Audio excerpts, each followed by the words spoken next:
So for companies, these standards have been made compulsorily to follow. अभी standard follow किया तो सभी ने एक ही स्टैंडर्ड के हिसाब से अकाउंट बनाया, तो सभी ने एक ही स्टैंडर्ड के हिसाब से बनाया है, तो फिर कंपेरेबल रहेगा कि नहीं रहेगा? रहेगा। सब लोग एक ही टेक्निक फॉलो कर रहे हैं अकाउंट्स बनाने का। ऑब्वियसली रिजल्ट सबका अलग अलग रहेगा, लेकिन तरीका वही है।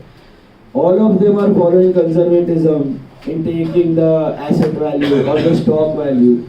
Everyone is following disclosure policy. जो भी पॉलिसी वो लोग बना रहे हैं उसको डिस्क्लोज करें। ये सारे स्टैंडर्ड्स आप लोग सीए इंटर में लर्न करेंगे।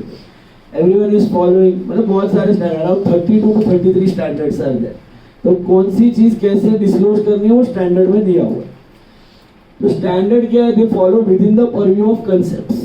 जितना कंसेप्ट है उसको हमने खाली फॉर्मलाइज कर दिया, रूल्स बना दिया कि झट मार के ये फॉलो करना पड़ेगा। स्टैंडर्ड के अंदर आता है अकाउंटिंग पॉलिसी।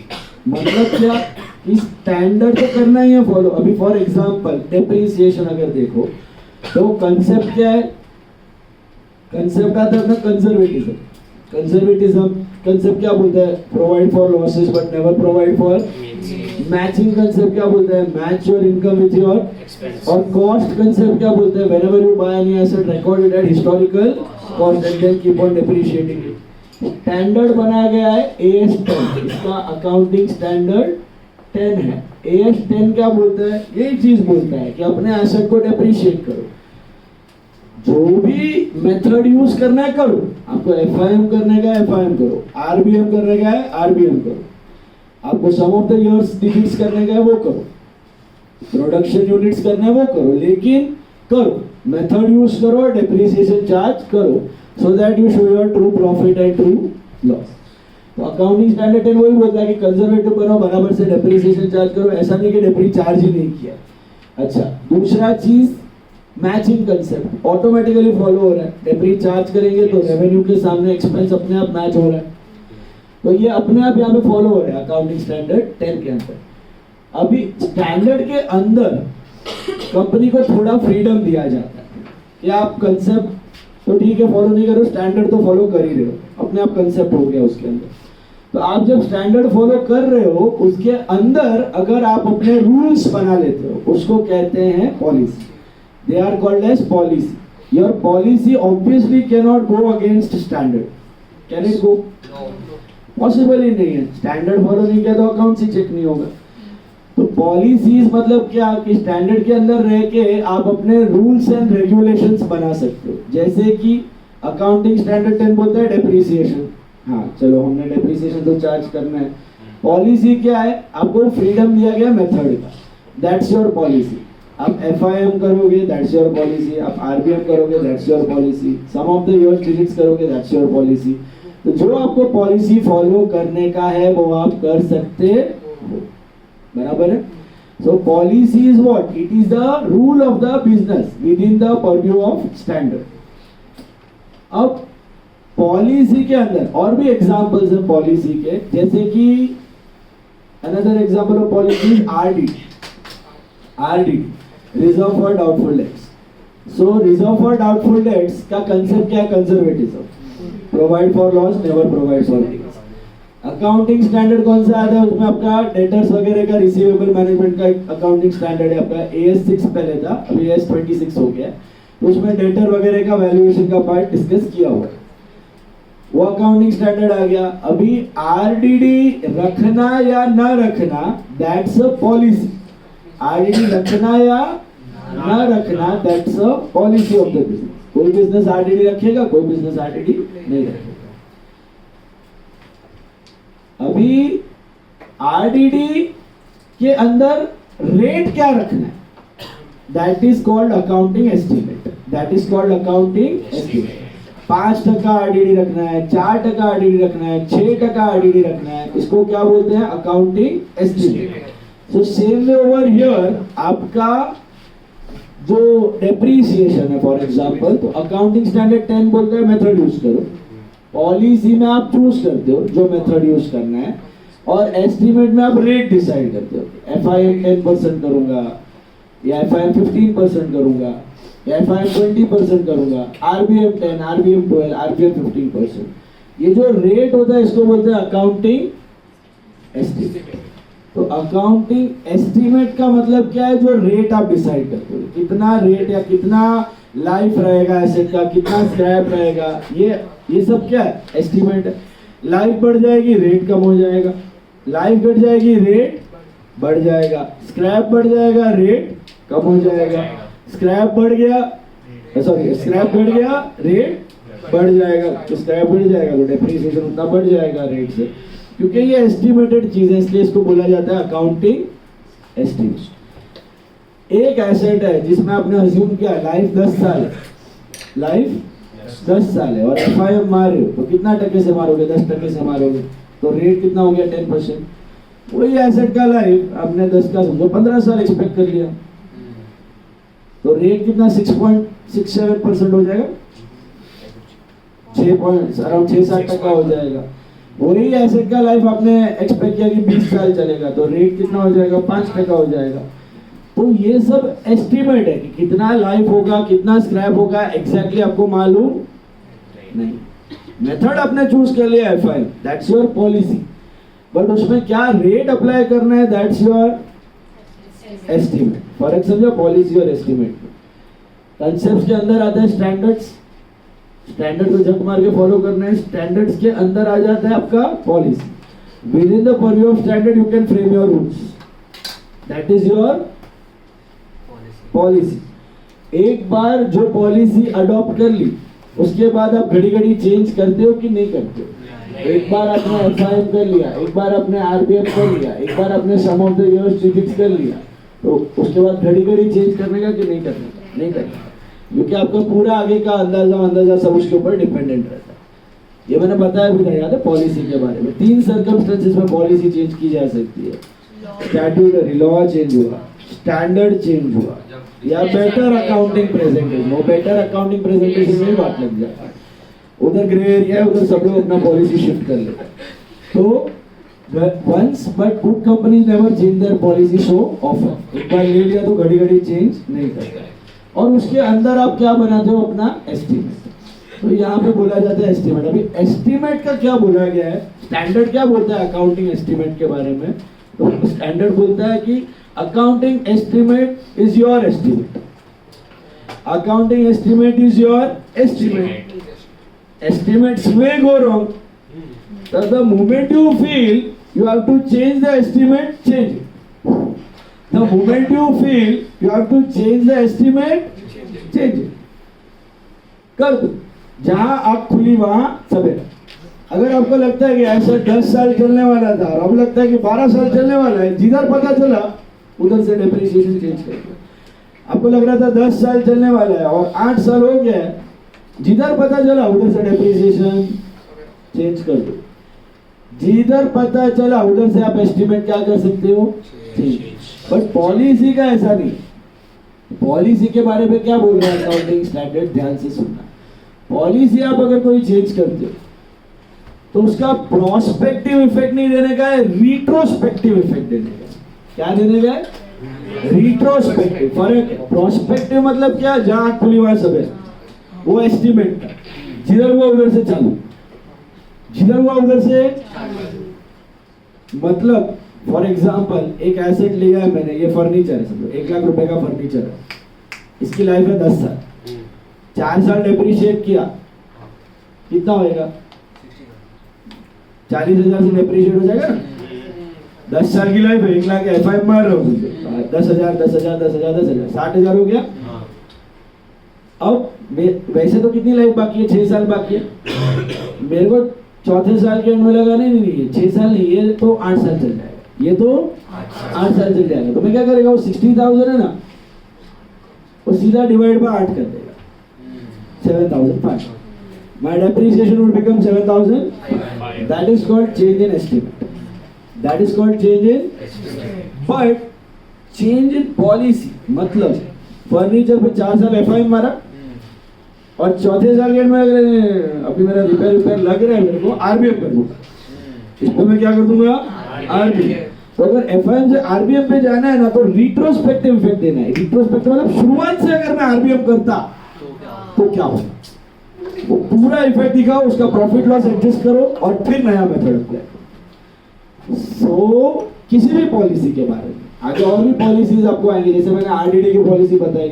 आरडीडी कंपनी नहीं दे रहा, अचानक से डिसाइड किया देने का है, तो जहां से दे रहा था शुरुआत से 4 साल 5 साल 6 साल रिट्रोस्पेक्टिव इफेक्ट, शुरुआत से इफेक्ट देते तो क्या चेंजेस हो, क्योंकि पॉलिसी का चेंज होना मतलब बड़ा इम्पैक्ट होता है रिजल्ट्स में।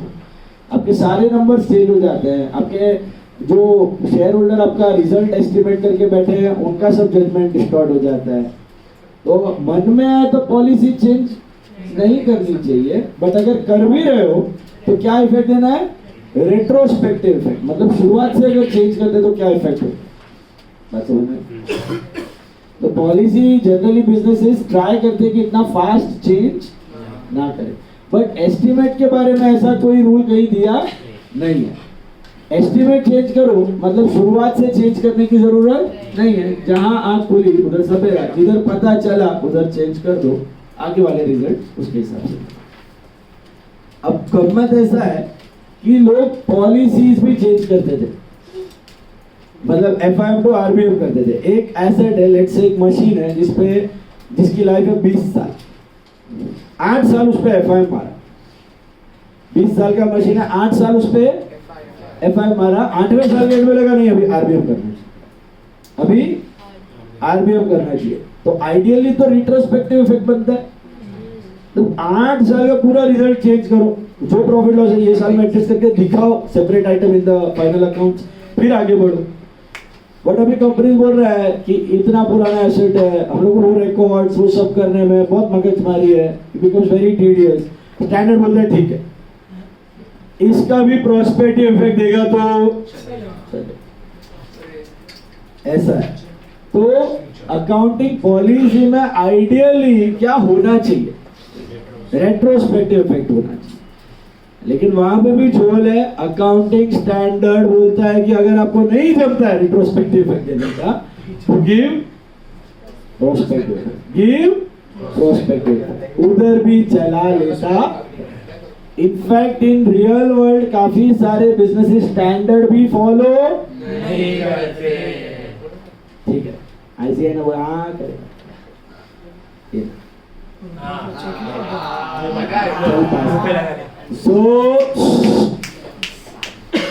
सब काम हो जाएगा।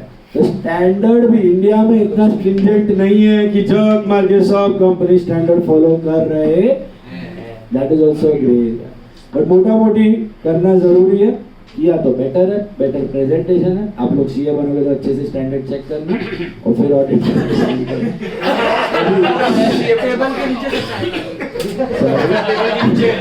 कब तक टेबल के नीचे यूपीआई आ गया स्कैन करके सीधा एस्टिमेट है, यूपीआई इज ऑल वाइट। चलो अभी फर्क समझ में आया चारों चीजों में। आइडियली पॉलिसी चेंज करना एडवाइजेबल, करोगे तो कौन सा इफेक्ट देना पड़ता है, रेट्रोस्पेक्टिव। बट एस्टिमेट चेंज करने में वादा जिधर चेंज हुआ उधर। एस्टिमेट में क्या आ जाता है, मेनली लाइफ स्क्रैप, लाइफ और स्क्रैप, ओके। ये जनरली दो चीजें चेंज होती है। रीवैल्यूएशन ऑफ एसेट वो भी पॉसिबल है। क्या होता है रीवैल्यू, मतलब कॉस्ट भी चेंज हो सकता है। क्या हो सकता है, कॉस्ट भी चेंज हो सकता है। वो कैसे होता है क्या होता है मैं आपको समझाऊंगा, पहले इसके सम्स कर लेते हैं। देखो ऑल ऑफ यू एक सम नंबर 30 पेज 102।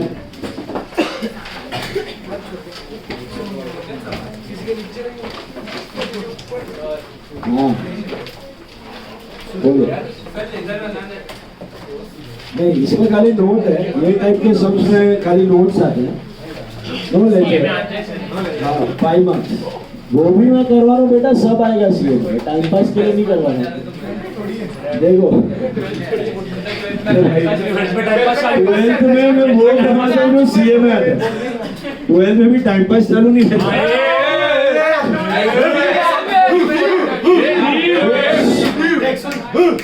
बोर्ड में नहीं आते बराबर, लेकिन वो सीए में आ सकते हैं।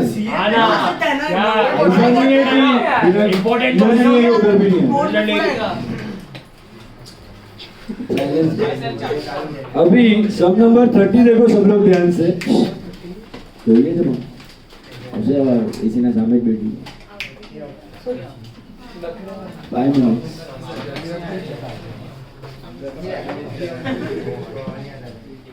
अरे हवा एसी का चालू है नाउ सम नंबर 30 देखो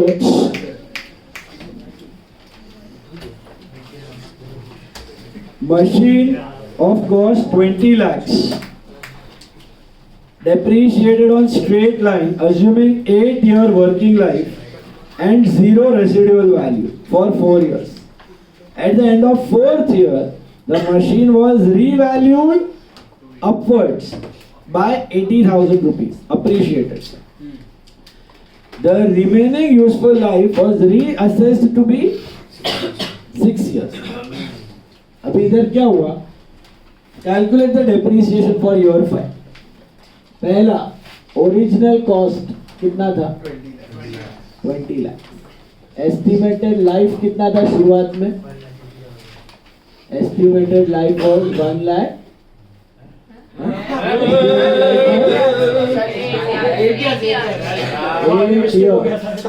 एस्टिमेटेड स्क्रैप था 0. सो आइडियली इसका डेप्रिसिएशन कितना होना चाहिए? Cost minus scrap upon life. बराबर है. लाइफ दिया है, कॉस्ट दिया है, एफआईएम कर रहा है, स्ट्रेट लाइन बोल रहा है. स्ट्रेट लाइन मतलब हर साल इक्वल डेप्री होगा, तो इसका डेप्री होना चाहिए था 2,50,000, राइट? ऐसा इसने कितना साल चार्ज किया? 4 साल. तो डेप्रीसिएशन फॉर 4 years कितना होगा? 4 into 2,50,000, क्योंकि एफआई में तो हर साल सेम होगा, तो कितना होता है? 10 लाख. ये सिंपल है. Cost minus scrap upon life से आप कर रहे थे, हर साल 2.5 lakhs. You are going to charge it for how many years? 4 years. You are charging it for how many years? 4 years. 4 साल का मिला के 10 लाख हो गया. अब आगे क्या हुआ? 5वें साल में you revalued the asset upwards by how much? 80,000. इसको भी लिया जाता है चेंज इन एस्टिमेट में.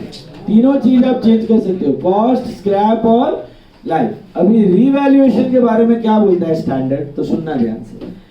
स्टैंडर्ड बोलता है कि पहले तो घड़ी घड़ी एसेट को रिवैल्यू करने का नहीं, क्योंकि प्रॉब्लम हो जाएगा. क्योंकि आप जब रिवैल्यू करते हो ना, तो डबल एंट्री फॉलो कर रहे हो. एसेट बढ़ा तो गेन हुआ, एडमिशन रिटायरमेंट है, एसेट बढ़ा गेन हुआ, एसेट घटा लॉस हुआ, तो रिकॉर्ड तो होता है वो इमीडिएटली.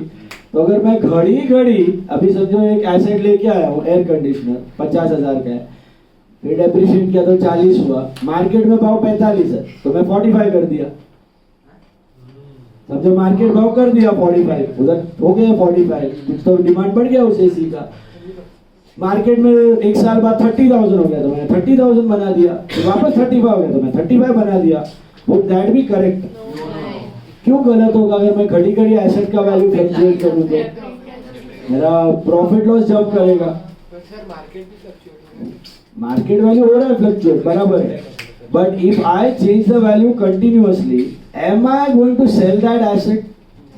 नहीं, वो तो मैं यूज करने के लिए लाया हूं. तो अगर मैं ऐसी वैल्यू चेंज करते रहूं तो मेरा प्रॉफिट भी चेंज हो रहा है. प्रॉफिट चेंज होना चाहिए, बट किस वजह से होना चाहिए? सेल्स की. सेल्स बढ़ा, प्रॉफिट बढ़ा, अच्छी बात. सेल्स घटा, प्रॉफिट घटा, ठीक है. बट एसेट का यूज कर रहा हूं. समझो एक जमीन 10 लाख रुपए की खरीदी थी. कितने की? 10 साल पहले 10 लाख की खरीदी थी. आज वो जमीन मार्केट में 25 लाख की हो गई. कितने की हो गई है? 25 लाख. तो मैं रिवैल्यू कर दिया, समझो 10 का 25 बना दिया, अप्रिसिएशन. तो प्रॉफिट दिख जाएगा 15 लाख का. कल उठ के कुछ अर्थक्वेक पे आ गया, तो 25 लाख का जमीन 20 लाख हो गई, वैल्यू बढ़ गया, तो वापस 20 लाख बना देगा. बेचा नहीं है, लेकिन एंट्री तो आएगी. एसेट बढ़ेगा, प्रॉफिट बढ़ेगा, एसेट घटेगा, प्रॉफिट घटेगा, तो 20 लाख हो गया. वापस 20 बना, वापस 1-2 साल बाद भाव बढ़ गया, डिमांड बढ़ गई, 30 लाख हो गया, वापस 30 लाख बना दिया. जंप कर रहा है मेरा प्रॉफिट अननेसेसरीली. तो बोलने का मतलब स्टैंडर्ड क्या बोलता है कि घड़ी घड़ी एसेट को रीवैल्यू करने का नहीं। अगर आप रीवैल्यू करना चाहते हो कर सकते हो, करो चलेगा, लेकिन कब करने का, जब आप सर्टन हो कि वो एसेट बढ़ चुका है और उस वैल्यू के नीचे आएगा नहीं। अब वो जमीन थी जो 10 लाख की थी, आज 25 लाख हो गई है और मुझे सर्टेनिटी है कि ये 25 के नीचे आने वाली नहीं है, ऐसा कोई अंदाजा दिख नहीं रहा है, ये इतनी रहेगी आगे और बढ़ेगी, तो मैं इसको अपवर्ड रिवैल्यू करके दिखा सकता हूं। और डाउनवर्ड भी ऐसे ही है, उल्टा भी कर सकते हो आप, डाउनवर्ड भी रिवैल्यू कर सकते हो। डाउनवर्ड रिवैल्यू मतलब एक बड़ा सा मशीन लिया हुआ है जिसकी लाइफ समझो 30 इयर्स है, वो मशीन लिया था आपने 4 करोड़ का, उसमें से 10 साल बीत चुके हैं, डेप्रिशिएटेड वैल्यू दिख रही है 2.5 करोड़ समझो, और 20 साल बाकी है। कितने बाकी है? 20 साल बाकी है। लेकिन आपको लगता है कि यार ये 2.5 करोड़, लेकिन मार्केट में तो बड़े वेरिएंट्स आ गए, नए मशीन्स आ गए, ये 2.5 करोड़ है नहीं, इसका 1.5 करोड़ से ज्यादा कोई देने वाला आज भी नहीं और आगे भी आने का चांसेस नहीं, तो 1.5 करोड़ कर सकते हो। 2.5 से 1.5 करोड़ कर दो, क्योंकि आपको लगता है श्योरिटी कि ये अभी घटने, इससे ज्यादा ऊपर जाने वाला नहीं। तो रीवैल्यूएशन मतलब क्या कर सकते हो, लेकिन सोच समझ के, ऐसा नहीं कि आज बढ़ा फिर घटा फिर बढ़ा फिर घटा फिर बढ़ा फिर घटा, ऐसे डांस करने का। Is clear? तो ऐसे कोई भी ऐसे, not only plant, your machine, your equipments, your buildings, any other asset, you can revalue provided your values are almost certain, नहीं तो आपका ही बिजनेस हैम्पर हो। ओके, तो रीवैल्यूएशन भी पॉसिबल है, अलाउ करता है। उसकी एंट्रीज क्या होती है इसके बाद हम लोग डिस्कस करेंगे। रीवैल्यूएशन हम लोग करते हैं ना, पार्टनरशिप फॉर्म में भी करते हैं, एसेट बढ़ा एसेट घटा, मार्केट घड़ी घड़ी लेके आते हैं मार्केट वैल्यू पे। Selected areas, admission, retirement, death, once in a blue moon, कभी पार्टनर आया कभी पार्टनर गया, रिटायर, ये सब क्या रोज की चीज है? हर साल होने वाला? हर साल के लिए क्या करने का, एसेट लाने का और ग्रेजुअली उसको क्या करने का, डेप्रिशिएट करते हैं। घड़ी घड़ी फ्लक्चुएट करेगा तो आपका ही नुकसान। तो यहाँ पर क्या हो रहा है, 4 साल वापरा एसेट, तो कितना वैल्यू डेप्रिशिएट किया आपने? 10 lakh. So what is the WDV eight the end of 4 year? WDV at the end of year 4, it is 20 lakhs minus 10 lakhs, that is how much? 10 lakhs मिला। अब ये वैल्यू है, ये इतने से डेप्रिशिएट हो गया, ऐसे कितने का हो गया? 10 लाख बराबर। अब मार्केट में देखा आपने कि ये वैल्यू कितनी हो चुकी है? 80,000 से बढ़ चुकी है, और आपको लग रहा है कि भाई अभी ये घटने वाली नहीं, इतनी वैल्यू तो पक्का मान के चल सकते हैं, तो आप इसको अपवर्ड रिवैल्यू कर सकते हो। तो revised value of asset, revised value of asset eight the end of year 4, revised value of asset eight the end of year 4 is how much? 10 lakh plus 80,000, that is 10 lakh 80,000। इसको भी एस्टिमेटेड वैल्यू माना जाता है, मतलब आपका अंदाजा था इसलिए आपने 10 लाख से डेप्रिशिएट किया। आइडियली आपको 10 लाख से नहीं करना था, आपको 9 लाख 20 से ही करना था, आपका एस्टिमेट थोड़ा गलत गया। अभी आपकी आंख खुली नहीं है तो 1080 की मानी जाती है, अभी तो हम लोग 1080 कर देते हैं। तो हमने रिवाइज करके उसको कितना बना दिया? 10 लाख। चेंज ऑफ एस्टिमेट, समझ में आया? चेंज ऑफ एस्टिमेट आप कभी भी चेंज कर सकते, जिधर आंख खुली उधर सवेरा, इसका रिट्रोस्पेक्टिव इफेक्ट देने की जरूरत नहीं है। अब ये 1080 हुआ, और भी कुछ चेंज किया है आगे? लाइफ भी चेंज कर दिया। आपको क्या लगता है कि भाई ये एसेट अब कितना चलेगा? 6 साल। पहले कितना लग रहा था? 4 लग रहा है। तो revised life, revised useful life is how much now? 6 years. So what will be the depreciation for your 5? अब आपका पुराना कॉस्ट, पुराना लाइफ को भूल जाने, जिधर आंख खुली उधर सवेरा। अभी क्या है आपका कॉस्ट? अभी ऐसे समझो फ्रेश मशीन आपके पास पड़ा है जिसका वैल्यू कितना है? 10,80,000, और उसकी लाइफ कितनी है? कितनी है? 6 साल है। तो 10,80,000 डिवाइडेड बाय 6, 1,80,000. कोई तो बोला ना 1,80,000. 1,80,000 is your depreciation for your file. Very good. समझा ये पार्ट? क्या करने का, जिधर रिवाइज वैल्यू आया उधर रुक जाओ, नया वैल्यू करो. हाँ, ये जो नया वैल्यू है ज्यादा भी हो सकता है, कम भी हो सकता है. जरूरी नहीं है कि अपवर्ड ही हो, डाउनवर्ड भी हो सकता. लाइफ ज्यादा भी हो सकता है, कम भी हो सकता है. जिधर है जो वैल्यू उससे लाइफ घटाओ. हाँ, वैल्यू कम हुआ लाइफ जरूरी नहीं है. अभी तक का जो डेप्रिसिएशन प्रोवाइड किया है ना, उसके हिसाब से आप वैल्यू करते हो, और आगे जो लाइफ दिख रही है ना, उसके हिसाब से लाइफ दिखती है.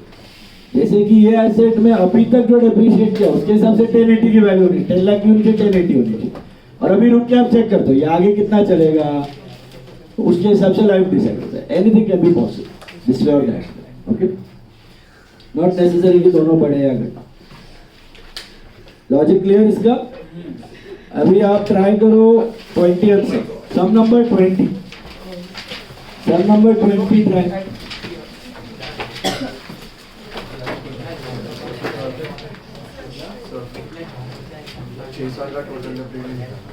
नहीं, खाली 5th ईयर पूछा था ना, क्वेश्चन पढ़ो.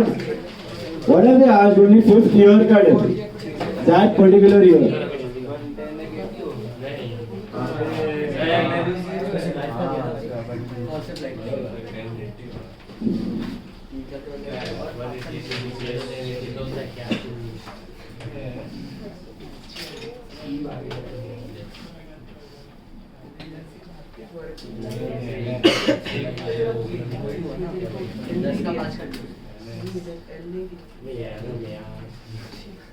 सर 10 का 5 हुआ कि 3 के बाद और 5?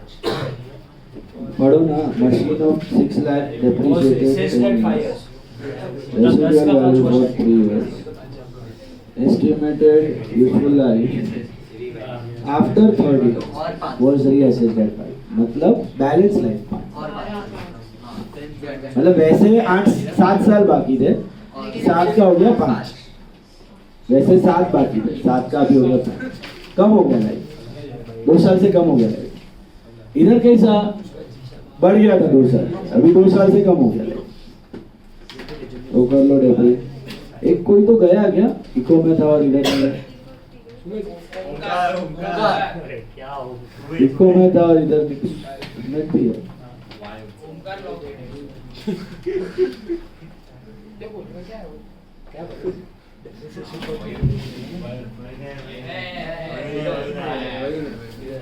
दिख रहा है लाइट ऑन.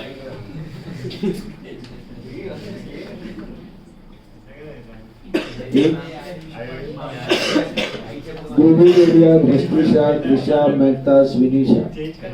आगे श्रीधरानी भी नहीं है ना, वो इको में थी.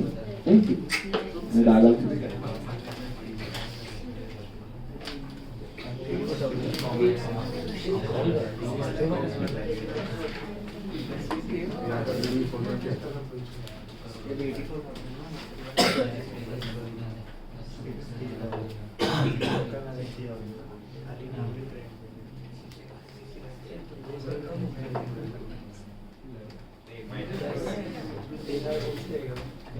सर अगर 20th में 7 + 5 years होता तो क्या स्टेटमेंट देते बोले?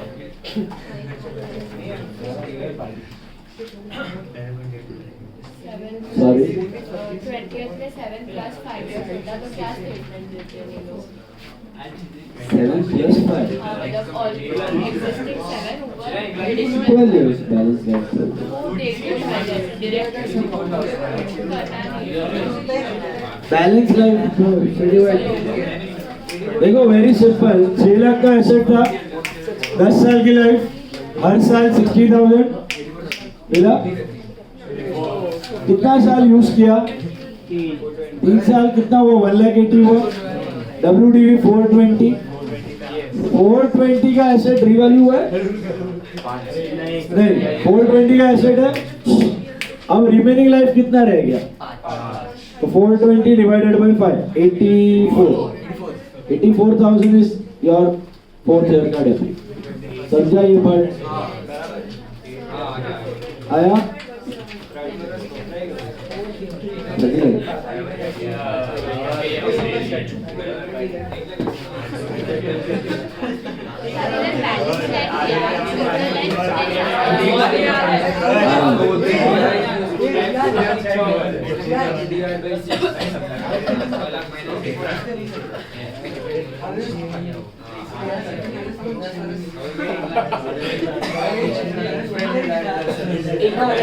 चलो साइलेंस नाउ देखो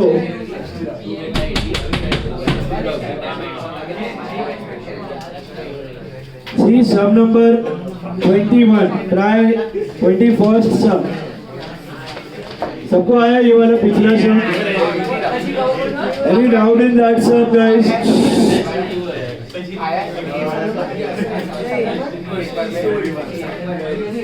हाँ 5 मार्क का है आता है मॉड्यूल का सम है सम नंबर 21 ध्यान से देखो ट्राई करो सम नंबर 21 नहीं सिमिलर है इसके जैसे ही इसमें दोनों है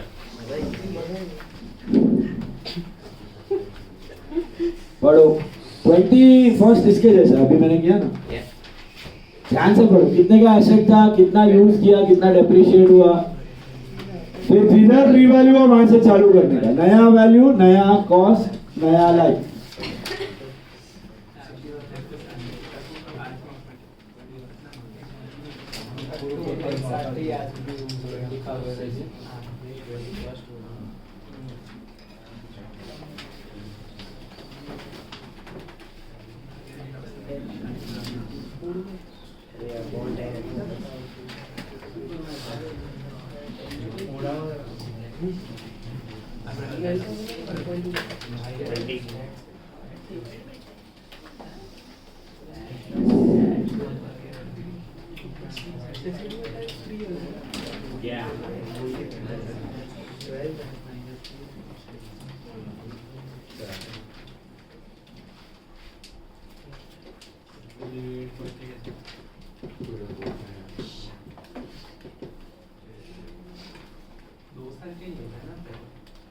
तीन क्या कर रहा है युक्का क्वेश्चन पढ़ो ना 12 लाख का एसेट है 12 लाख का एसेट है 10 साल की लाइफ है तो कितने से डेप्रिशिएट होगा इस साल 1,20,000 होगा eight the end of third year उन्होंने चेंज किया तो मतलब पहला 3 साल कितना मारा रहेगा डेप्री 1,20,000 into 3,60,000 हुआ WDV 840 हो गया 840 का एसेट क्या हो रहा है रिवाइज हो रहा है तो भाई 60 तो अब कितना हो गया 9 लाख और लाइफ कितना दिया हुआ है 9 साल चलेगा बैलेंस यूजफुल है तो हर साल कितने से डेप्रिशिएट होगा 1 lakh Did you get it?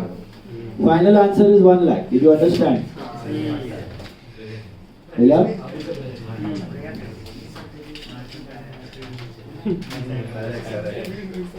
चलो आया 1 लाख आया सर रुको sir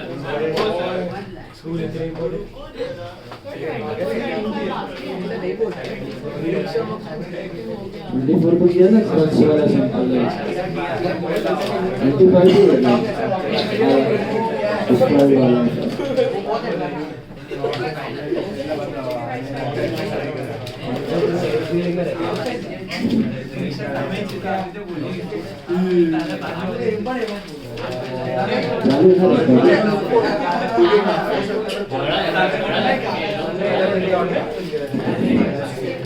Okay, done. 1 lakh rupees all of you got? Any confusion in this? तेरा वो मिला क्या सफेद वाला सब टैलेंट वाला रिटायरमेंट का दोनों को नहीं आ रहा है तू और तेरे बाजू वाले मिला मिला नहीं आया तो पूछने का अभी जाएगा ही करके भागने का नहीं देखो सब नंबर 13 देखो अभी 13 सब See, look at sum number 13. Messrs. Kumar and Company purchased the machine on 1118 for 30 lakhs. मिला? Sum number 13, 1330. So original cost is 30 lakhs, मिला 1300, हुआ ना सबका 1 लाख। प्रीवियस सम आया कि नहीं? Estimated useful life was 20 years, तो लाइफ कितना है? 20 years है। And scrap value was 2 lakhs। ये आपका अंदाजा था, ये सब एस्टिमेट बेसिस पे। Depreciation can never be accurate. Okay, robot बन जाओगे तो भी एक्यूरेट नहीं हो पाएगा। It is all dependent on thousands of factors in future. कुछ भी हो सकता है, ऐसे कितना भी चल सकता है, कितना भी कुछ हो सकता है, नेवर नो। बराबर है? Now you go for on 1122 the written down value of the machine was revalued upwards by 1,60,000। कब हुआ? 1122। ऐसे कब लिया था? 1118 को लिया था। तो 18, 19, 20, 21, 4 साल। डोंट टेक 22 बिकॉज़ 1122 को अपवर्ड किया। बराबर है? तो 4 साल डेप्रिशिएट करो तो पहले डेप्रिसिएशन क्या होगा? 30 lakhs minus 2 lakhs scrap upon 20 years, which is 28 lakhs upon 20 years, which is 1,40,000। ये डेप्री कितने साल तक चला? 4 साल तक चला। तो therefore depreciation for 4 years, 4 year कैसा समझा? 1,40,000 multiplied by 4, so you get I think 5,60,000 rupees. That's your total debris. Did you understand this part? 4 साल चलने का मतलब 18, 19, 20 और 21। चौथे साल के एंड में आपने क्या सोचा कि ये एसेट का वैल्यू गलत ले लिया हमने थोड़ा वैल्यूएशन में, अब इसको रीवैल्यू करते हैं, अब इसको रीवैल्यू करते हैं। बराबर? तो revalue eight the end of 4 year, the revised value at the end of year 4, revised value at the end of year 4। अरे अच्छा, पहले तो WDV, sorry, WDV at the end of year 4। What is your WDV at the end of year 4? It will be 30 lakhs minus 5,60,000। तो WDV कितना आएगा? I think 24,40,000। बराबर? 24,40,000। अभी 24,40,000 is the value at the end of year 4। So उसको आपने revise किया। Revise value eight the end of year 4। Revise value eight the end of year 4। ये note ही है, आप ओन वर्ड्स में लिख सकते, कुछ ऐसा स्टेटमेंट कंपलसरी नहीं है, सेम टू सेम होना चाहिए। WDV मिला 2440, इसको अपवर्ड किया है तो कितना हो गया? 24,40,000 प्लस की माइनस प्लस 1,60,000, तो ये हो गया 26 लाख। बराबर है? मिला? 26 लाख का हो गया ये एसेट। ये तो हो गया इसका revised cost at the end of year 4। हाँ, और भी कुछ दिया इसका। Useful life was reestimated as 24 years। अभी ध्यान से पढ़ो, is it balance useful life कि टोटल यूजफुल है? टोटल। पहले दूसरे में दिया है रिमेनिंग, रिमेनिंग ऊपर देखो वर्ड दिया है रिमेनिंग, इधर रिमेनिंग यूजफुल लाइफ नहीं दिया, टोटल यूजफुल है। यूजफुल लाइफ मतलब ओरिजिनल यूजफुल है।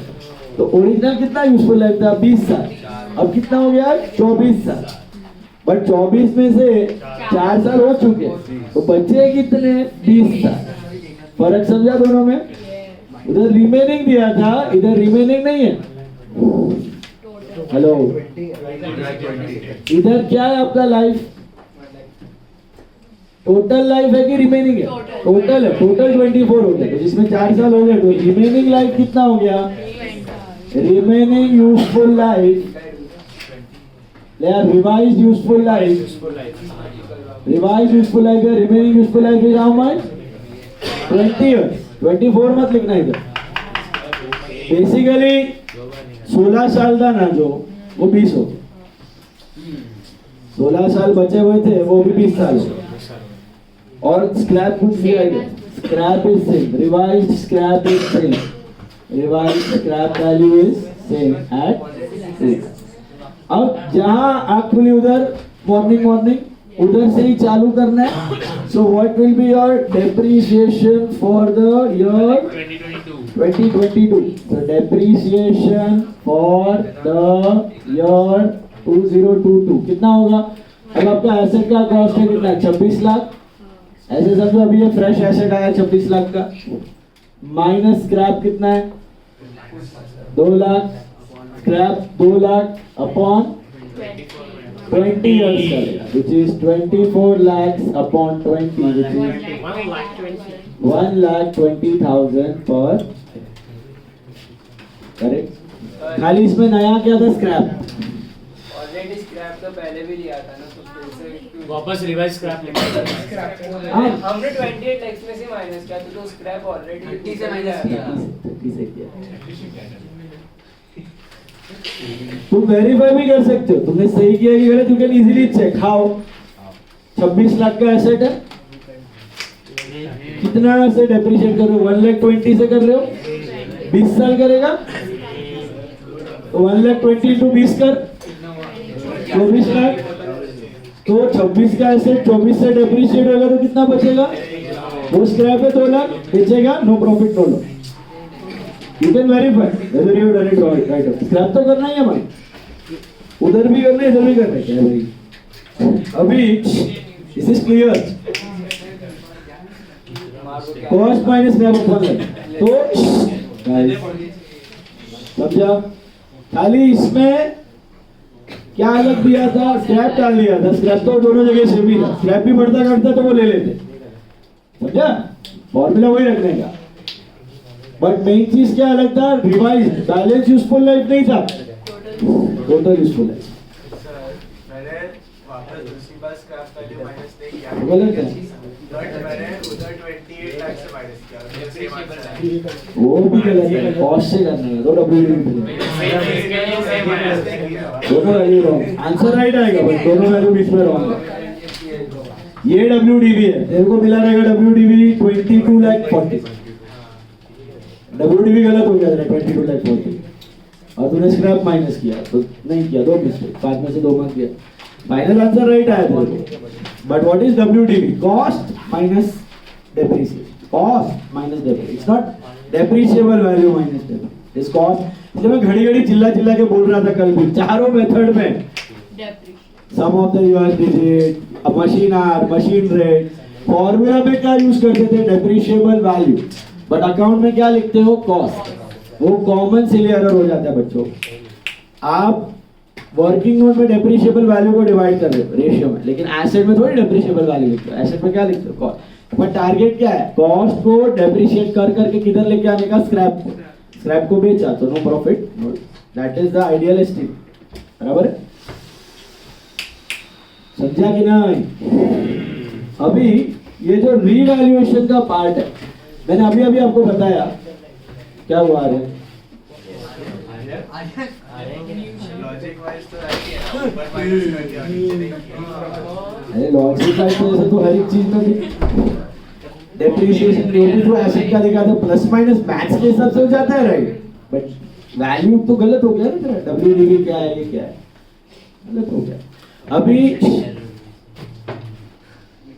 रीवैल्यूएशन का मैंने अभी आपको बताया, स्टैंडर्ड क्या बोलता है कि एसेट को घड़ी रिवैल्यू करने का कि नहीं करने का।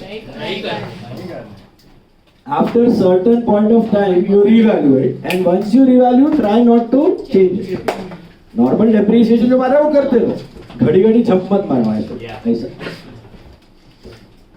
तो उसका प्रॉफिट लॉस रिकॉर्ड कैसे करने का, रीवैल्यूएशन का प्रॉफिट लॉस कैसे करने का। अभी आप 11-12 में जो करते हो रीवैल्यूएशन, सारा प्रॉफिट लॉस किधर डाल देते हो? रीवैल में जाता है, रीवैल से पार्टनर कैपिटल में, बराबर। What is reval account? PNL. Reval account क्या होता है? पीएनएल होता है, PNL adjustment. What is PNL adjustment? Cousin brother of PNL. साल के एंड में पीएनएल बनता है, साल के बीच में P&L adjustment बनता है, but that is for partnership firms. Here we are dealing with companies. Partnership form को क्या है, स्टैंडर्ड वैंडर्ड इतना है नहीं लफड़ा, वो अपना अपना करके डायरेक्टली P&L में डाल सकते हो। कंपनीज के लिए क्या बोला गया, ध्यान से देखना, अगर कोई एसेट है, लेट्स से लैंड, ओके, अब ये लैंड या मशीन ले लो या प्लांट ले लो, whatever asset you are, whatever fixed asset you are, property plant and equipment, PPE बोलते हैं कंपनीज वाले, पीपीई मतलब property plant and equipment, not PPE, property plant and equipment, बराबर है, कोविड में ना PPE, this is property plant and equipment, any damn asset, समझो ये 10 लाख का था, ओके, तो over the span of time 2-3 साल बाद आपने इसको अपवर्ड रिवैल्यू किया, 10 का बना दिया, चलो 12 लाख, हाँ, तो ये 2 लाख का प्रॉफिट किस में दिखाने का, P&L में नहीं दिखाने का, ये दिखाने का रीवैल्यूएशन रिजर्व में, इसमें दिखाने का for companies, for companies you show it under a separate account called revaluation reserve. So your entry becomes asset account debit to P&L, asset to revaluation reserve, asset to revaluation reserve. What is revaluation reserve? One of the reserves, जैसे general reserve होता है, revenue reserve होता है, वैसे revaluation reserve 2 lakh का profit, upward revaluation, अच्छा 2-3 साल बाद वापस अपवर्ड रिवैल्यूएशन किया तो सेम एंट्री, इसका 14 लाख बना दिया, 12 लाख का 14 लाख बना दिया, तो वापस asset to revaluation reserve 2 lakh रुपए, asset to revaluation reserve 2 lakh रुपए, बराबर है। तो अपवर्ड रिवैल्यू कर रहे हो ना, तो P&L में मत दिखाओ, किसमें दिखाओ, रीवैल्यूएशन रिजर्व में दिखाओ, because this is not a revenue profit, this is a capital profit. Capital revenue में किया था, याद है थोड़ा सा पार्ट। कैपिटल प्रॉफिट और रेवेन्यू प्रॉफिट क्या होता है, रेवेन्यू प्रॉफिट मतलब मेहनत से कमाया हुआ प्रॉफिट, रेवेन्यू प्रॉफिट मतलब हर साल से आया हुआ प्रॉफिट, कैपिटल प्रॉफिट मतलब लंप सम आया हुआ प्रॉफिट। तो लंप सम हुआ आया हुआ प्रॉफिट है ना, उसमें दिखाने का, P&L में दिखाने का नहीं, क्योंकि P&L में दिखाओगे ना तो क्या हो जाएगा, आपका ये साल का प्रॉफिट जम मार देगा, वो वंस इन अ व्हाइल होएगा, घड़ी घड़ी होने वाला नहीं है। और प्लस दूसरा प्रॉब्लम क्या है कि ये प्रॉफिट रियलाइज हुआ है क्या, हवा में, आपने अपना वैल्यू बढ़ा के दिखा दिया, अभी तक रियलाइज नहीं हुआ, तो शायद फ्यूचर में ना हुआ तो अभी तो बढ़ा दोगे P&L और अर्निंग्स पर शेयर भी बढ़ जाएगा, शेयर का भाव भी बढ़ जाएगा, बट बाद में पता चला सारा ये प्रॉफिट तो आया, तो ये अनरियलाइज्ड प्रॉफिट है। ये क्या है, हवा का प्रॉफिट, हवा का प्रॉफिट।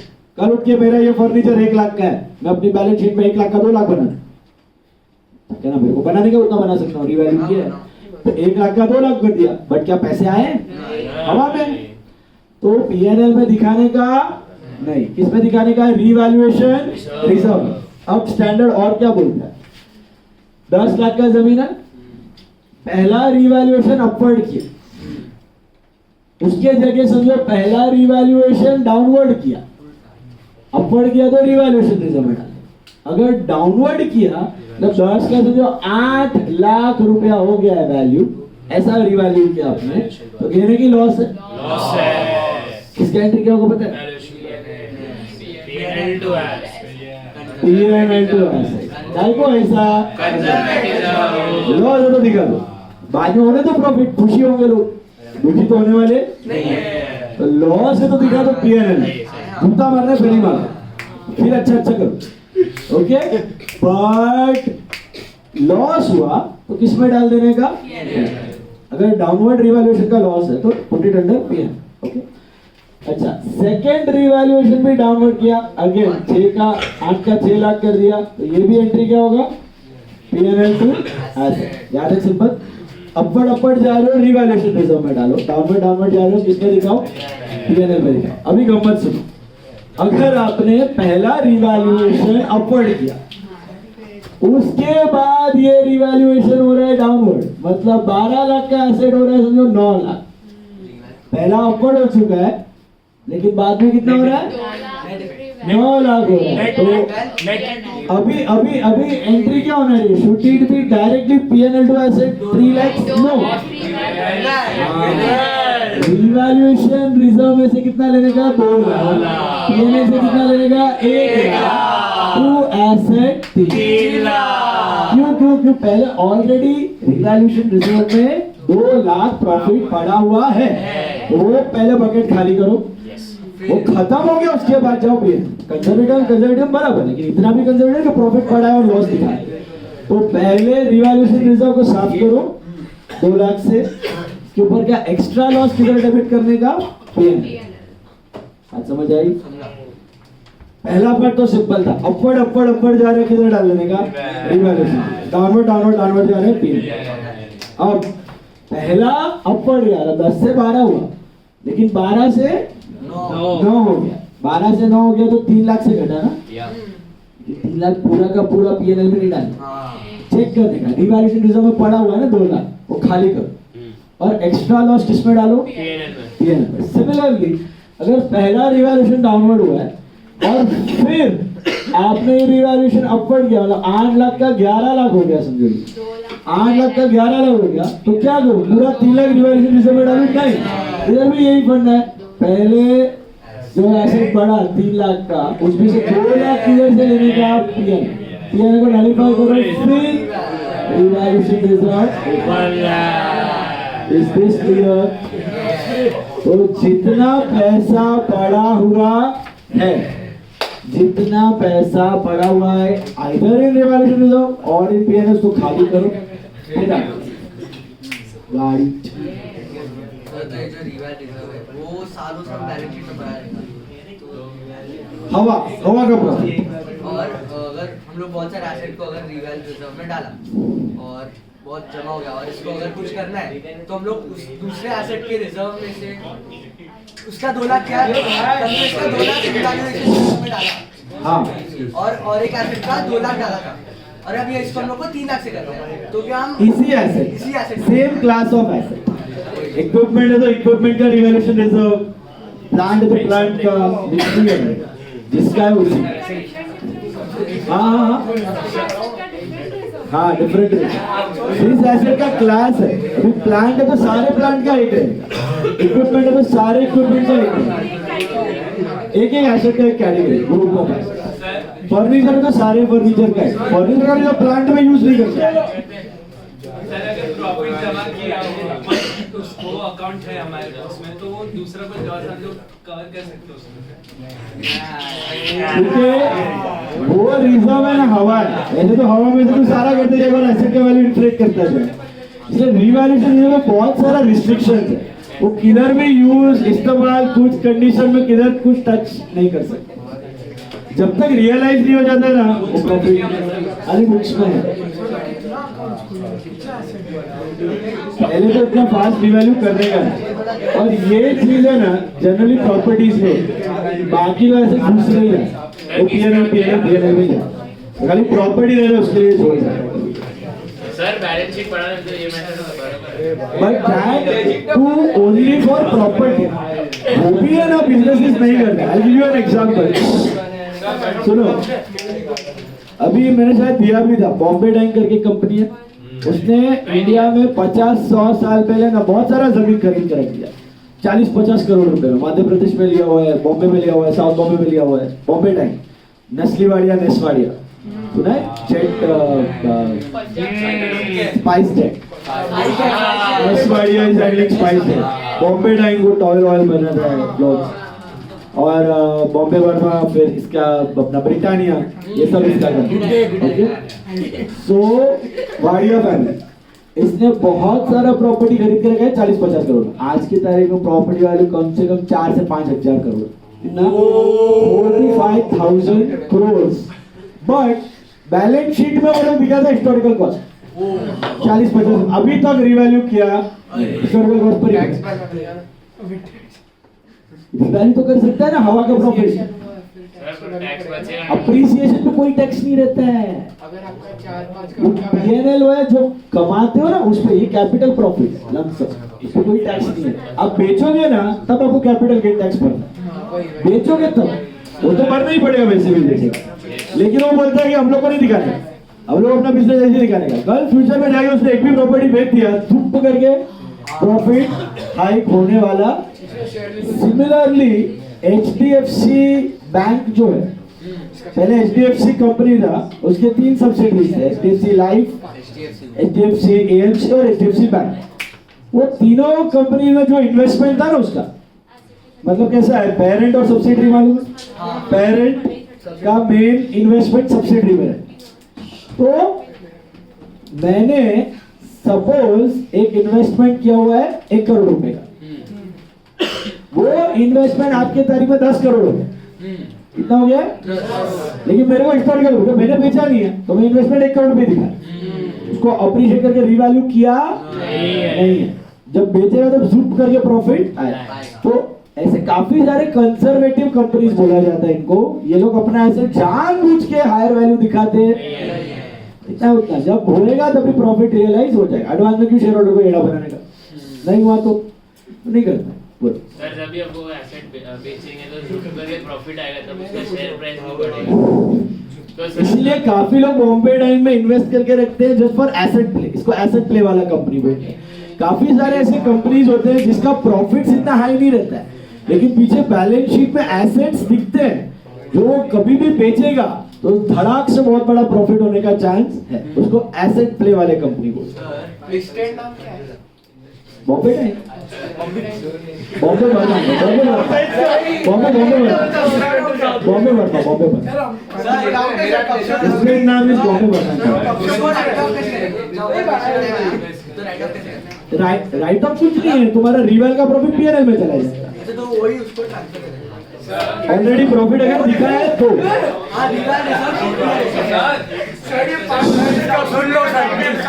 हाँ सॉरी ये जोर से बोलना। और फिर वो प्रॉफिट हुआ ही नहीं तो फिर क्या होगा? लाख पड़ेगा, क्योंकि अभी तूने रिवैल्यूएशन रिजर्व बताया, बैलेंस शीट इंफ्लेट करके बताया, और बेचा और लॉस हुआ या नहीं हुआ है तो पूरा साफ हो जाएगा रिवैल्यूएशन। और ऐसा कुछ ऐसा हुआ है कोई कंपनी ने ऐसा किया है? इतना कंपनी है ना, इसमें नहीं करता, एसेट को रिवैल्यू में नहीं करता। वो लोग क्या करते हैं, अभी एनरॉन था या अडानी भी है, वो लोग क्या करता है, फ्यूचर का कॉन्ट्रैक्ट्स का इनकम अभी दिखा देता। अभी फॉर एग्जांपल मेरे पास अभी क्लास चालू है, तुम लोग का फीस आया वो मेरा इनकम, मैंने अगले 10 साल का फीस का इनकम दिखा, जो कि अभी तक हुआ वो दिखा।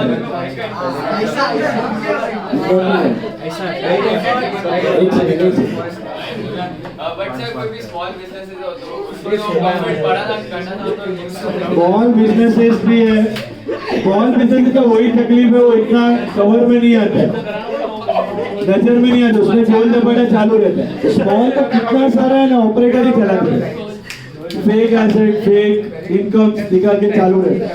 ये जो स्क्रीनर पे आपको डेटा दिखता है ना, वो भी जेन्युइन होना जरूरी नहीं है। 80% ऑफ द डेटा इज मिलावटी होती है। तो सर कौन सा अगर एक एसेट हो 30,000 का और उसमें अप्रिशिएट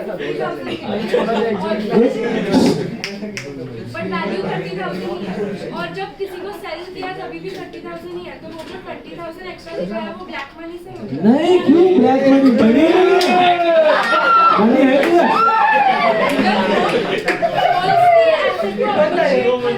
और बेचे बट 30,000 में बेचे, अरे बेटा तो 30 में बेचा तो पैसा कितना है? 30 तो रिजर्व के सामने अगर को ब्लैक मनी को व्हाइट मनी बनाना है तो वो ऐसे करके ही करेगा ना।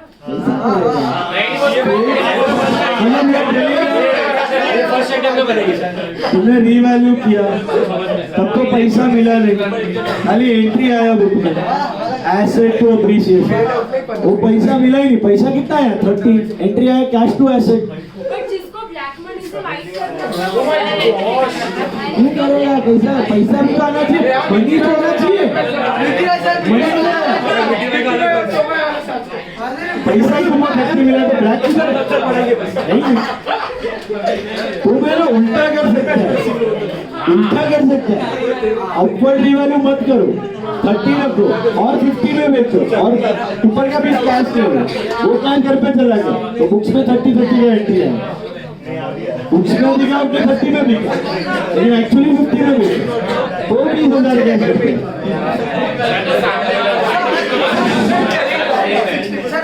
अगर वो चेंजेस करने की 10 किया तो पियाना नहीं है, 2 लाख रिवेल का ही खाली हो। अच्छा एक मिनट, ये 10 का 12 किया, 2 लाख का प्रॉफिट मिल गया, रिवैल्यूएशन देखो 12 का 11 किया ना, 11 तो रिवेल से 10 लाख किया, रिवेल से 9 लाख किया तो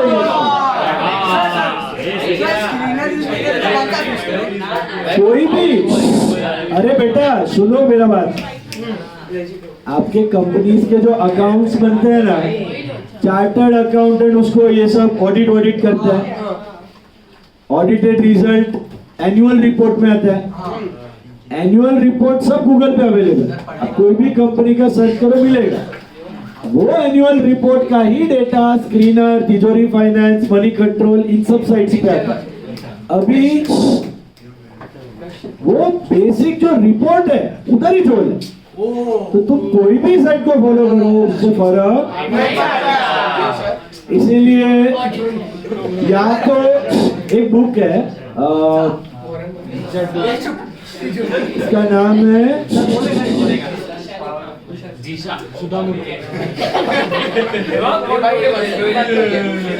फिलिप फिशर का बुक है, Philip Fisher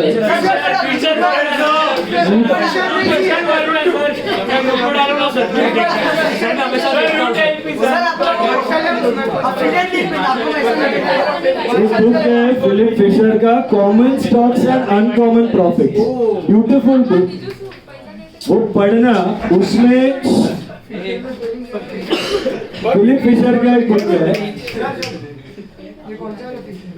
Philip Fisher mobile वाला फीचर्स प्राइस इंडेक्स फिशर का फार्मूला लगा ये फिशर का फार्मूला नहीं पता क्या अभी सुनो, फिलिप फिशर का एक बुक है, it is based in 1960s और 50s का बुक है, but everything in the book is apt, बहुत रिलेवेंट है अभी भी, 1950 या 60 का है, फिलिप फिशर का नाम है बुक का कॉमन स्टॉक्स अनकॉमन प्रॉफिट, छोटा सा बुक है, 100 पेज का भी आर्टी रहेगा, 100 पेज का। उसमें उसने टेक्निक्स बताया फॉर रिटेल इन्वेस्टर कि उसको क्या क्या करना चाहिए to invest in a company, share लेने से पहले क्या क्या रिसर्च करना जरूरी है उसको, वो पढ़ेगा ना, वो तरीके से करेगा ना, you will get the best possible result, but वो करना रिटेल इन्वेस्टर के लिए माथे का दुखावा है, बहुत सारा टेक्निक्स होता है, you can talk to employees of that company, you can take the data from promoters से मीटिंग करो, डायरेक्टर से कर सकते हो, हाथ पे घिसो, मार्केट में जाके उसका प्रोडक्ट का डिस्ट्रीब्यूटर से मिलो, उसका क्रेडिटर से मिलो, सप्लायर से मिलो, बैंक से मिलो, बातचीत में आप सारा डेटा निकाल सकते हो, रिजल्ट्स पढ़ो, रिजल्ट्स को एनालाइज करो, रेशियो एनालिसिस रहता है वो करो, मैच करो रियलिटी के साथ, वो सारा डिटेल रिसर्च करना जरूरी है, तब जाके आप कर सकते हो। रिटेल इन्वेस्टर इतना मगजमारी करता नहीं। अब तभी के टाइम पे क्या है, म्यूचुअल फंड्स की चीजें भी नहीं थी, तो आजकल mutual fund managers they are managing funds for thousands of crores, so they all have access to all that data, तो वो करता ही, और गले पे उसका तलवार रहता है, रिटर्न्स कमा के दे, नहीं तो निकाल देगा उसको। जग मार के the best way to invest for a retail investor is mutual individual stock. अगर कर रहे हो तो पहले डीप रिसर्च चाहिए, और एडवाइजेबल है कि वेल एस्टैब्लिश्ड कंपनीज में करो, ब्लू चिप स्टॉक्स बोलते हैं ना, वेल एस्टैब्लिश्ड कंपनी जिसका नाम अच्छे से मार्केट में बनाया हुआ है। तुमको एक कंपनी उठा के लेके आया ड्यूरेंट फाइनेंस, इसका नाम भी नहीं पता है, अरे नया स्टॉक आया, टिप आया है, इसका मतलब शेंडी लगाने के लिए वॉरेन बफेट बोल के गया है, a lemon squeezed under a road roller has more juice left than a discounted information in stock market। मतलब एक लेमन $4 के अंदर स्क्वीज कर दो, उसमें भी जूस बचा रहेगा। Then a discounted information is, मतलब मार्केट में इंफॉर्मेशन है, आप बोला अरे इंफॉर्मेशन आया, न्यूज आया, चलो खरीदते हैं। ऑलरेडी वो इंफॉर्मेशन 1000 लोग के पास पहुंच गया है और वो स्टॉक ऑलरेडी बिक चुका है, खरीद लिया सब। आपको इंफॉर्मेशन मिला है, इसका अंदर ये नहीं कि अभी वो बढ़ेगा। Is it clear? ऐसा है। डैश पर रहेगी। सर आपको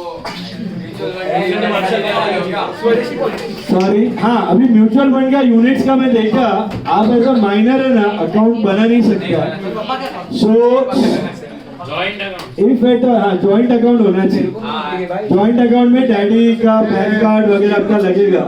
सो फिलहाल I will advice, I give you cash only for the party tomorrow. हाँ चलेगा। कैश रखो, but I will advice don't spend it, उतना जमा करो। By the time you are 18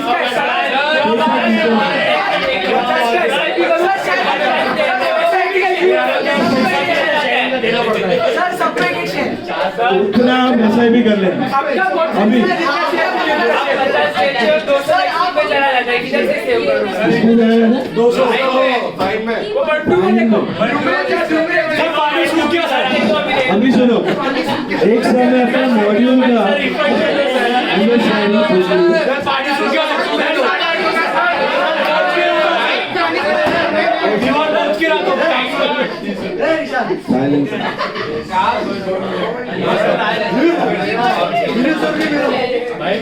और अभी तो क्या है, मोस्ट ऑफ द ट्रेडर्स, जितना भी ट्रेडिंग वाले ब्रोकरेज फर्म्स वगैरह रहता है ना, दे एम्प्लॉय एल्गो ट्रेडिंग। हाँ एडवर्टाइजिंग सर। एल्गो मतलब क्या रहता है आपका,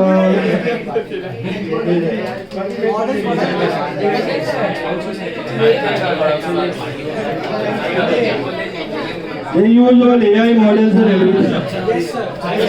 तो अभी AI तो इतना शार्प रहता है ना, कंप्यूटर जैसे इंफॉर्मेशन आता है या उसको आर्बिट्रेज करने का रहता है, 1 सेकंड में कर लेता है। आपके पास इंफॉर्मेशन पहुंचता ही 10 मिनट के बाद है। फास्टेस्ट न्यूज चैनल भी 10 मिनट के बाद आता है, वो तो 1 सेकंड में उधर काम हो गया तब तक।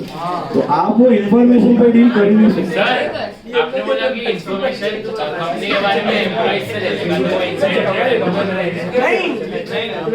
इनसाइडर ट्रेडिंग मतलब एम्प्लॉय करता है ना, उसको इनसाइडर ट्रेडिंग। तुम नहीं समझ रहा है, this is not about trading, investing. एक बिजनेस अच्छा है कि खराब, उसमें 10-20 साल के लिए तुम्हें इन्वेस्ट करना है, लॉन्ग टर्म, उसके ऊपर, ट्रेडिंग के लिए नहीं है। Please open the group, I have shared depreciation का पेज। अभी एक लास्ट क्वेश्चन अपना बचा है, that's a question from module, theory question ही है, वो करके हम लोग वाइंड अप करते हैं।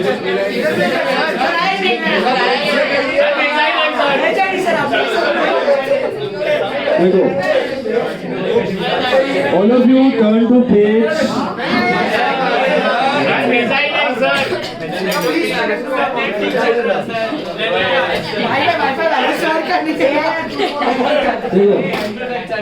this is सर नहीं आया नहीं आया नहीं आया। page 5.40 5.40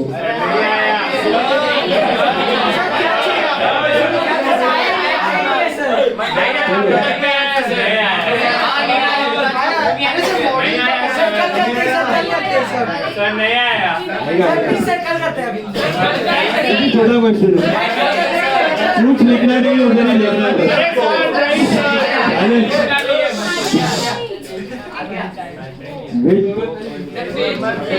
Wait and sit 2 minutes silently, be quiet। आएगा 1-1.5 MB का ये आएगा। देखो पेज नंबर 5.40 5.40 का है ना, क्वेश्चन नंबर है 5। ध्यान से देखो, 5th question.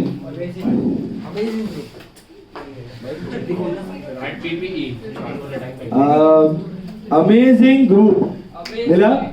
Amazing group had property, plant and equipment with a book value of 35 lakhs. ध्यान से पढ़ना. On 31st December 2022. The balance in the revaluation surplus as on that date was 3 lakhs.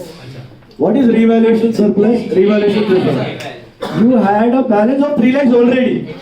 What does this mean? मतलब already वो 32 से 35 हो चुका है, 32 से 35 हो चुका है, 3 लाख का ऑलरेडी प्रॉफिट दिख रहा है रिवैल्यूएशन रिजर्व के अंदर. यस और no? Yes, yes. As a part of the practice of revaluing the assets on yearly basis, another revaluation was carried out on 31st December 2022. Actually, it should have been 2023. नहीं, बराबर है. 2022 ही है. क्योंकि 22 का value 35 lakh था. उस दिन ये लोग ने नया रिवैल्यूएशन किया. 2022 के दिन जो 35 लाख का था ना, उसको वापस रिवैल्यूएशन कैरी किया. Evaluate the impact of revaluation. If the fair value of the asset as a result of revaluation done on 31st December 22 was number 1 37 lakhs, number 2 33 lakhs, number 3 31. तीनों केस अलग है. पहला केस में क्या हो रहा है? 2 लाख से बढ़ा है. 2 लाख से बढ़ा है. तो एंट्री क्या बनेगा? Asset to revaluation reserve 5 lakh. 2 lakh. 1 minute. 2 की 5. 3 लाख ऑलरेडी पड़ा है. तो पहला भी अपवर्ड है, दूसरा भी अपवर्ड है. तो asset to revaluation reserve 2 lakh रुपया. ये समझा? अब सुनो ध्यान से. अगर 33 लाख मतलब 35 का 33 लाख हुआ, 2 लाख का लॉस है.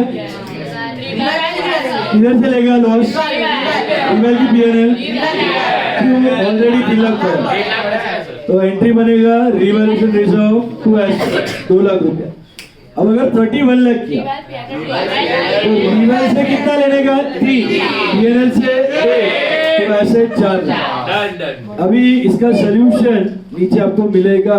सॉल्यूशन नंबर 5 दिया है. अभी I will give you 2 minutes, please read that. एकदम डिस्क्रिप्टिव दिया है, लेकिन वो डिस्क्रिप्टिव इतना सब डिस्क्राइब करके लिखने की जरूरत नहीं है. ओन वर्ड्स में लिखेगा तो चलेगा. पेज नंबर 5.46 546 पेज 5.46 पे उसका सॉल्यूशन है. पढ़ो, इंग्लिश में दिया है, पढ़ो, समझ में आएगा. नहीं समझ में आए तो पूछ लेना. इतना सारा डिस्क्रिप्शन नहीं लिखने का, खाली इतना लिखने का upward revaluation already credited to revaluation reserve. So the next revaluation is downward, so it will be debited to revaluation reserve and so on and so forth. Sir खाली जनरल एंट्री पूछा था. हाँ वही तो मैं बोल रहा हूँ ना, वो खाली पढ़ लो एक बार. डिस्क्राइब करते वक्त थोड़ा सा 2 लाइन में एक्सप्लेन करो और एंट्री लिख दो. देख लो, रीड कर लो फटाफट. सर कितने मार्क्स आते हैं? 5 मार्क्स. सर इसका फोन का फोटो ले लो. अभी आप लोग के पास ही फोन है तो बड़ा क्या करेगा? वीडियो में भी तो आएगा. वीडियो में भी पाया होगा. एक जन लेके डालो ना ग्रुप में. ओनली अकाउंट ग्रुप में डालो. सर अभी निकाल दो ना, वीडियो बंद कर दो सर. फोन आ रहा है. हो गया, आ गया. देख लो सॉल्यूशन, देख लो फटाफट और एंट्रीज भी देख लो. सॉल्यूशन देख लो, एंट्रीज देख लो. सर इतना बैलेंस ये नीचे में पाउच है, देख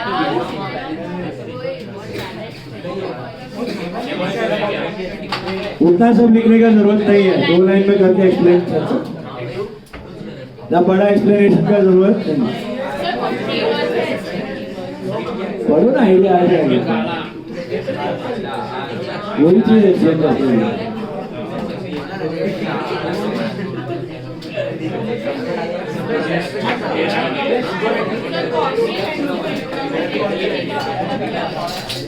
कॉपी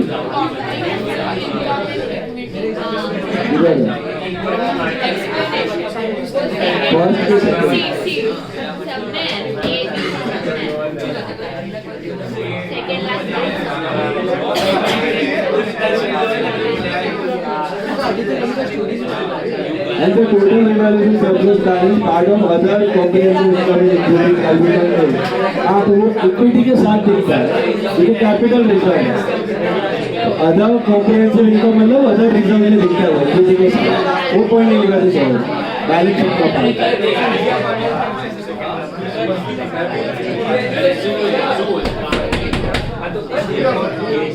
देखा वही चीज खाली एक्सप्लेन करके दिया है, डिक्रीज इंक्रीज का एंट्रीज क्लियर है। That's it, all for the day we are meeting now. अभी सुनो, नेक्स्ट वीक से schedule Monday to Saturday 7:30 to 9, Sunday 11:30 to 3:30 4 PM. Okay? Sir lunch किधर आप